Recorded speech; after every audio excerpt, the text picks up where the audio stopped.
kids growing up just aren't, fixing cars on the weekend. They're not aspiring to be mechanics. And I think nationally, that's something like they're not aspiring to be plumbers or welders or anything that's like physical like that, like the labor type jobs. What do you think we could do as an industry to get more kids to want to come into our industry as mechanics? That's a big challenge, and I don't think there's a silver bullet to fix it.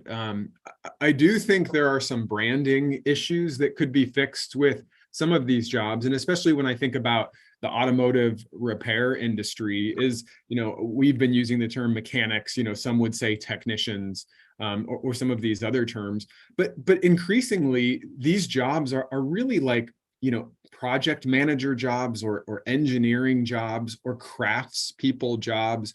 And you do see, I think, a number of individuals thinking about like, I don't want to work at a computer my entire life. Like, part of the great thing about jobs like a plumber or a mechanic is like at the end of the day, you can turn around and say, I did that. Like, I had an impact. And there's research that shows that that's motivating, as opposed to a lot of other jobs where at the end of the day, you think, did I actually do anything? Like, did these 8 hours make a difference?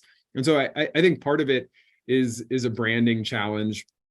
I think part of it is also, especially as these dealership groups become larger, is that this is actually the start of a career in this great industry that's a little bit recession proof much of the time as well. And so you can come in as an entry level worker in the parts department or an entry level mechanic.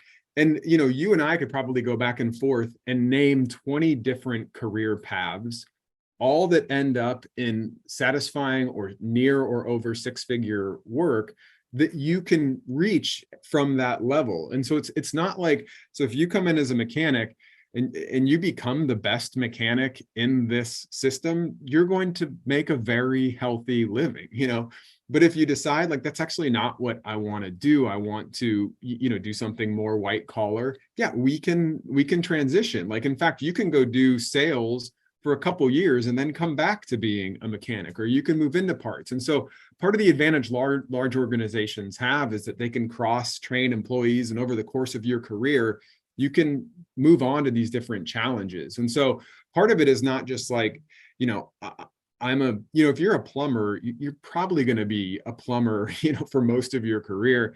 In the case of dealerships, I don't think that's the case. There's like a lot of different elements.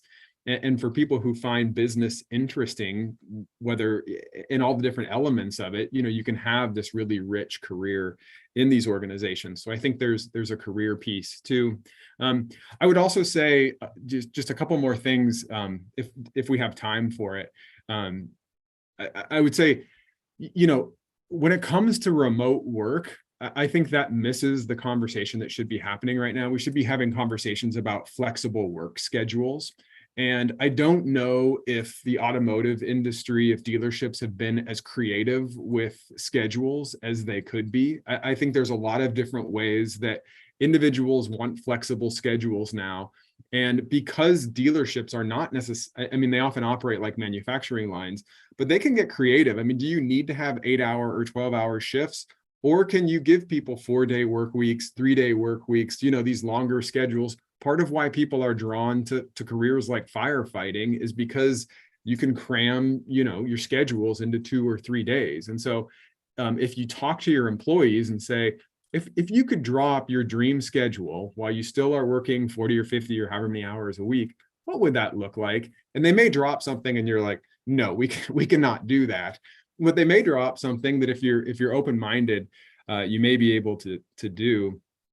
And the final thing I'd say, which probably isn't a surprise, is look for new recruiting pools, places that you don't normally look. And over the past year and a half, one recruiting pool that's gotten a lot of attention is the recruiting pool that is your former employees. So boomerang employees. At some organizations, up to 25 to 30% of new hires are people who once worked for the company. And remember earlier, we talked about, the toughest part about hiring employees is you've never seen them perform before. That's not true of your former employees. So this goes back to resignations. And when one of your best mechanics, when one of your best salespeople, one of your best parts people quits, roll out the red carpet for that person and say, you're always welcome back here. I talked to one organization in a different industry that said, when we have a top performer quit, we give that person, we don't accept their resignation. We say, we're just going to give you a 1-year leave of absence. And we're going to check in with you every couple months just to make sure you're as happy as you think you'll be in that next role. And if you're not, just come on back. It's no problem to us at all if you need to explore that.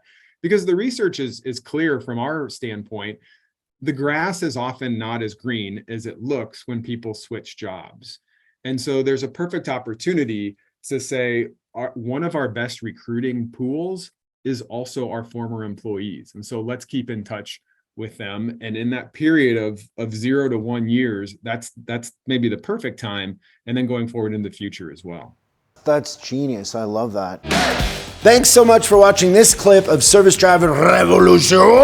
We're uploading new stuff every day, so make sure you subscribe and click the bell icon so you don't miss out. If you have a question you'd like us to answer on the show, call 8333-ASK-SDR and we'll answer your question on the show. That's 8333-ASK-SDR. For special deals on our books and training, head over to offers.chriscollinsinc.com. Now that's offers.chriscollinsinc.com. I'm Chris Collins, and I'll see you in the next video.